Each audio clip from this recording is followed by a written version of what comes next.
We got us one. Y'all probably gonna know what that means in a second. We got us one. Make sure you subscribe. Right now we're gonna use the Breakfast Club. I think this is a rumor report. No, this ain't no rumor report. This is facts. These are the facts. This is the news. This is Derek Chauvin trial on the way 10 months after George Floyd's death. Let's get it, man. Hey, make sure you subscribe. Make sure you go to bluecollarcash.com. It's in the description. Everything you need to know is in the description. Just click on it. Let's get to it, man. Morning, everybody. It's DJ Envy Angela Yee. Charlamagne the God. We are the Breakfast Club. Let's get into some front page news. Where we start, Yee?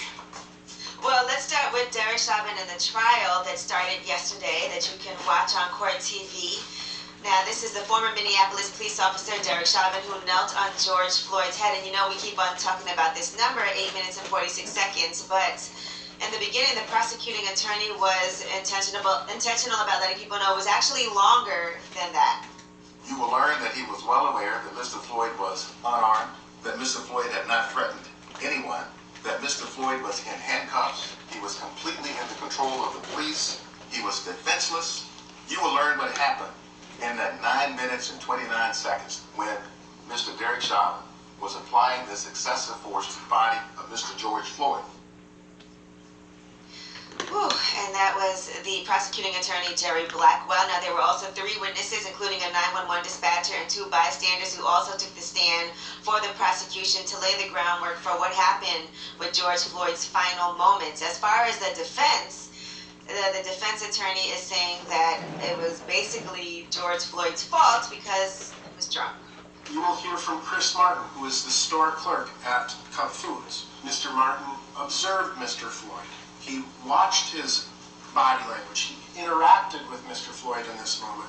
And Mr. Martin formed the opinion that Mr. Floyd was under the influence of something.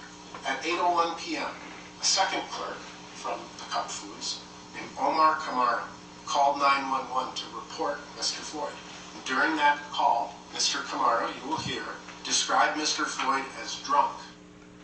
What did that have to do with Derek Chauvin murdering George Floyd? So what the defense attorney is trying to do, Eric Nelson, is trying to prove that there were some health issues so that it wasn't the knee but a combination of drug use. Here's what else he had to say about George Floyd. You will hear evidence of what happened in the Mercedes-Benz in the 20 to 30 minutes prior to the police arriving. You will hear from Mr. Floyd's friends, Shawanda Hill and Maurice Hall. This will include evidence that while they were in the car, Mr. Floyd consumed what were thought to be 2 Percocet pills. Mr. Floyd's friends will explain that Mr. Floyd fell asleep in the car and that they couldn't wake him up. Do you see how they try to demonize black people? Right? Let's just say all of that was true, right? Let's just say all of it was true. So what? He wasn't violent to the police officer. He didn't attack the police officer. He didn't commit no crime. Getting drunk and high off pills and falling asleep in a car means that you should be killed by police. Well, how many white boys need to get killed this morning then? Because I know that there's some right now drunk and high off some pills somewhere. Think about it. George Floyd was laying there non-responsive for another 3 minutes and 51 seconds after having seizures, after crying out for help, and still, for almost 4 minutes, non-responsive, and you still have your knee on his neck? I mean, that is ridiculous. Now, the first witness that was called to the stand was Jenna Scurry. She's a 911 dispatcher who directed officers to the store, and here's what she said as she talked about the video. I first asked if the screens had frozen. Why did you ask that? Because it hadn't changed. And did you find that it had frozen? No. How did I you was know? told that it was not frozen. Did you see the screen change yourself? Yes, I saw the person's moving. So what did you start thinking at that point? Something might be wrong. That's how long they had their knee on his neck. She thought that the screen was frozen. Okay, the second prosecution witness was Alicia Marie Euler. She was an employee at the gas station across the street from where George Floyd died. She noticed that police were messing with someone, and she actually recorded 7 cell phone videos from a distance. These were played in court. And then the third witness was Donald Wynn Williams II, a professional MMA fighter, who was actually there, and he was one of the most vocal bystanders. Here's what he said. Based on your training experience, if this looked like a blood choke. That is correct. And did you say that to the officer? That's correct. Okay. So this is a professional MMA fighter, the dude that I seen that was testifying. I seen him testify. He got a demeanor about himself. He just don't look like, I don't know, he don't like he don't feel nothing. Like he just look like a beast. But I like him though. Let's just listen. How did he respond when you said that to him? He looked at me right here. It's the only time he looked at me. When I said it was a blood choke, it's the only time he looked up. We looked each other dead in our eyes. When I said it, he acknowledged it. All right. I have zero expectations for this trial. We all know Derek Chauvin needs to be under the jail for murder, but this country has never shown me that he does the right thing, especially when it's white cops killing black people. So if justice is served and Derek Chauvin gets prison time, I'll be pleasantly surprised. But it's not like they're going to give him a life or anything. I highly doubt it. But man, if they don't convict Derek Chauvin at all, last summer going to look and seem like spring break in Florida, because they're going to burn this country to the ground in a real way if they don't convict Derek Chauvin. It just makes you feel like you have video, you have witnesses. Everything. We've seen it all. He should be convicted. Not a problem. It shouldn't even be. It should be grand opening, grand closing. It should be. Should be. Yes, but it's America. AMERIKKKA. And there you go, man. Charlamagne said it. And he always said, Tig, 2 times, blue collar cash, get out your ass.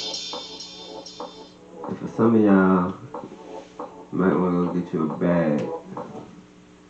And if you need help finding a bag, I might could assist you.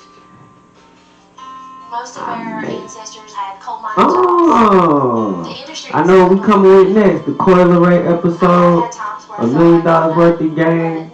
My nigga Tajha love Coil Ray. Jesus Christ, we definitely gonna come back with that. But in the meantime, in between time, I feel like that too, because this right here ain't gonna do.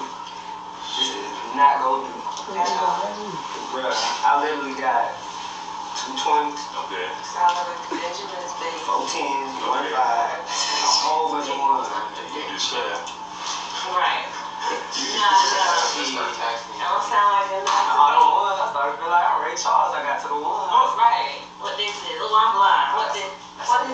I feel like I'm Yeah. I don't feel none of these scripts. None of them. You text.